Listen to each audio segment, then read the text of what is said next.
ফরজ গোসল করার পদ্ধতি হলো, আপনার গোসল ফরজ হলে বাথরুমে গোসলখানায় গিয়ে সর্বপ্রথম আপনার শরীরের যে জায়গায় নাপাক লাগছে বা কাপড়ের যে জায়গায় নাপাক লাগছে সেই জায়গাটা কি করা, পরিষ্কার করে নেওয়া আগে।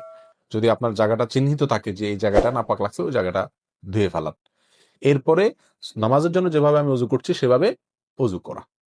এরপরে অজু করা, হাতের কবজি ধোয়া, এরপরে কুলি করা, নাকে পানি দেওয়া, মুখ ধোয়া, হাতের কনুই পর্যন্ত ধোয়া, মাথা মাসায় করা, এরকম অজু করা। অজু করার পরে এবার আপনি গোসল করেন। সেটা শাওয়ার দিয়ে আপনি মাথার উপরে পানি ঢেলে হোক, আর আপনার মগ দিয়া হোক, যেভাবে হোক আপনি গোসল করেন। গোসল করা শেষ হয়ে গেলে, গোসল করে যখন বের হয়ে যাবেন, তখন যাওয়ার আগ দিয়া ওই যে পাও দেওয়া বাকি আছে হুজুর, যাওয়ার আগ দিয়া পায়ের ওখানে পানি ঢেলে টাকনো পর্যন্ত পা ধুয়ে ফেললেন, বাস গোসল হয়ে গেল। এই ভিতরে আপনার শরীরের প্রতিটি অঙ্গের প্রতিটি জায়গায় পানি পৌঁছানোর চেষ্টা করতে হবে। প্রকাশ্য অঙ্গ যেগুলো, নাভির প্যাচ থেকে নিয়ে, বগলের নিচ থেকে নিয়ে, আঙ্গুলের চিপা থেকে নিয়ে, প্রত্যেকটা জায়গায় যেন পানি যায়, সেজন্য সেখানে পানি পৌঁছানোর চেষ্টা করতে হবে। ডলার দরকার হলে ডলবে, যেভাবে ওখানে পানি পৌঁছাতে হবে। কানের প্যাচের ভিতরে, একেবারে গভীরে না, প্যাচগুলোর ভিতরে যেন পানি যায় সেদিকগুলো খেয়াল রাখতে হবে। কোনো একটি জায়গা যদি শুকনা থাকে তাহলে কি হবে না, ফরজ গোসল হবে না। অতএব পরিপূর্ণ শরীর যাতে ধোয়া হয় সেদিকটা খেয়াল রাখতে হবে।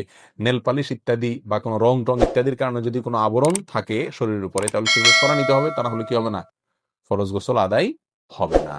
কথা, প্রথমে শরীর এবং কাপড় থেকে নাপাকগুলো ধুয়ে নেব, এরপরে অজু করব পূর্ণাঙ্গভাবে পাও ধোয়া বাদে, এরপরে গোসল করব।